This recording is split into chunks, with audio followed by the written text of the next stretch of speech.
Président du Conseil constitutionnel. Chairman of the Constitutional Council, ladies and gentlemen, the French people have chosen, as you said, on the 7th of May, hope and the spirit of victory. The entire world was looking at our presidential election, and everywhere people were wondering whether the French were going to decide to look back on the past, an illusory past, and to see if they were going to break with the march of the world forward and democratic choices, the spirit of division, and to turn their backs on enlightenment. And in fact, on the contrary, they did quite the opposite. They confirmed those values which made them a great people. On the 7th of May, the French made their choice, and let them be thanked. The responsibility which they conferred on me is an honor, and I am aware of the gravity of that honor. The world and Europe need France more than ever. They need a strong France, sure of its destiny, a France which holds high the voice of freedom and solidarity. They need a France which knows how to invent its future. The world needs the French, what the French have always taught it, the boldness of freedom, the demands of equality, and the determination of fraternity. For decades now, France has been doubting itself. It feels threatened in its culture, its model. It has doubted itself, and therefore my mandate is guided by two demands, two needs. The first one will be to try and give back this sense of confidence which has been too long weakened to the French people.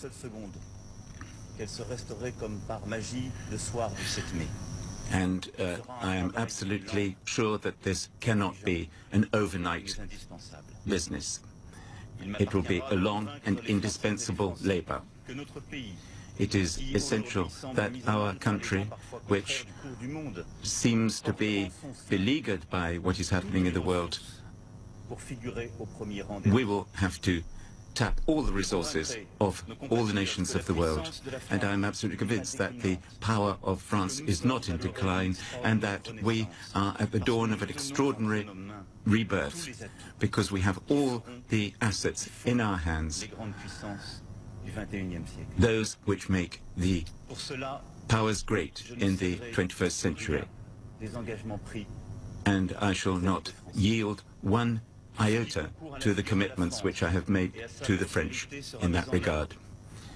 All the resources will be implemented, enterprises will be supported, initiatives will be encouraged. Culture and education, which emancipation is built on, innovation, technology, will be at the heart of my activity. The French men and women who feel forsaken by this vast movement abroad in the world will be relieved, and we will be refounding and strengthening our political life. Everything that makes France a confident country, where one can live without fear, will be strengthened. Republican secularism will be defended, the forces of law and order and the armed forces will be comforted. Europe needs to be refounded, relaunched, because it protects us, our values and principles. Our institutions, decried by some, have to get back the efficiency in the eyes of the French, because I believe in the institutions of the Fifth Republic, and we have to do absolutely essential to make sure that it functions again. The citizens will be heeded, will be listened on every chapter of that constitution. And this is a struggle of each and every one, the responsibility of all the elites, whether they be political, economic, social, or religious, of all those bodies which make up the French nation will be called upon. We cannot anymore hide behind customs or traditions. We have to find again the deep sense and the dignity which brings us here together today. And we have to make sure that it is just and equitable for our country. France is strong only if it prospers. France is a model for the rest of the world only if it is prosperous. And that's my second demand. Because we will have given back the taste of the future and pride to the French people, the world will be attentive to the voice of France. And because we will become the example of a people that confirms their values and their principles, which are those of democracy and the Republic. The efforts of my predecessors in this sense have been quite remarkable, and I would like to applaud them here. General de Gaulle, for example, who did everything in order to get France back on its feet.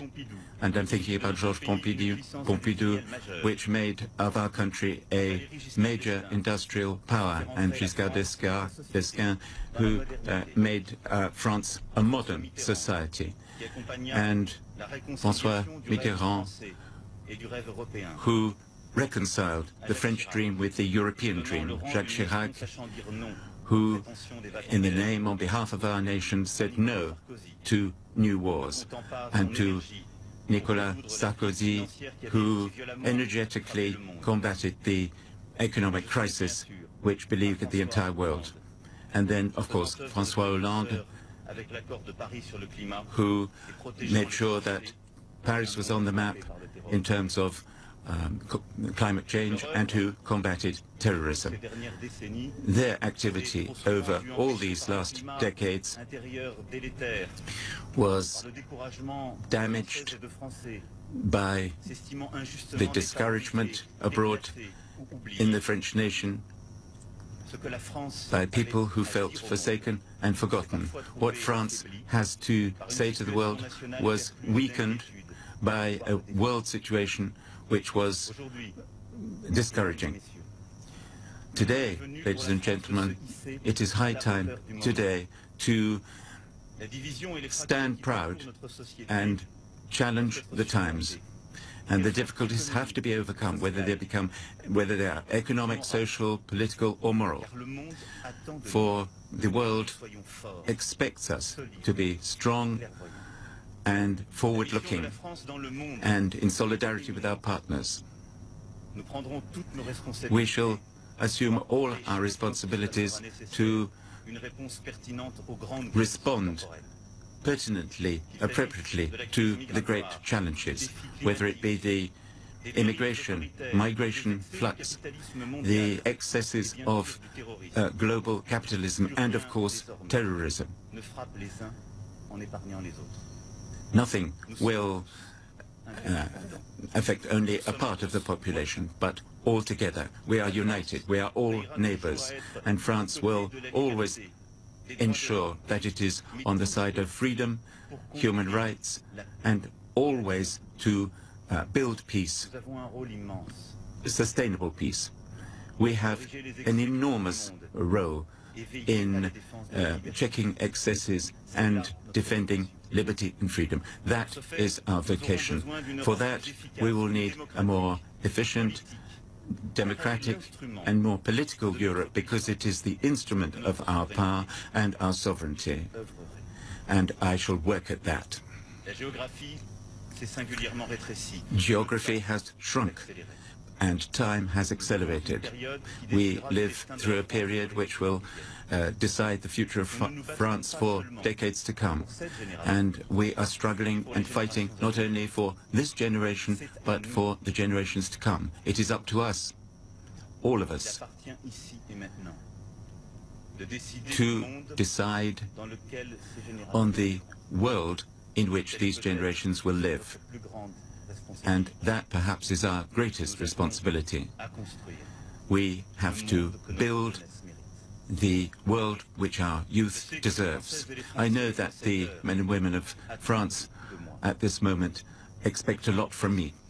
And they're right, because the mandate which they are conferring on me requires absolute determination. I am absolutely convinced and conscious of that. Nothing will yield to facility or compromise. Nothing will compromise my determination. I will defend in all places and everywhere the superior interests of France. I will, at the same time, be determined to reconcile and to bring together all the French people. The trust which the men and women of France have conferred on me confer on me also an immense energy and the intimate certainty that we can actually build one of the, or write one of the best pages of our history. The French people has always managed to find the energy, the discernment, and the spirit of concord to make sure that change does happen. This is where we stand at the moment. And in the light of this mission, I shall serve my people. And I hope I will be able to count on all my compatriots in order to carry out that task, which is before us. And I shall be at work as from this evening. Long live the Republic, long live France.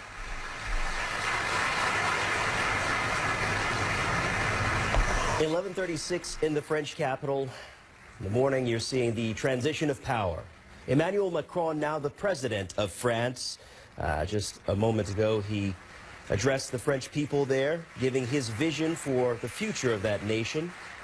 Earlier, he stood alongside the outgoing President François Hollande, who left the Élysée Palace. Just moments ago, we heard Emmanuel Macron say that, quote, "Responsibility they conferred on me is an honor, and I am aware of the weight of that honor."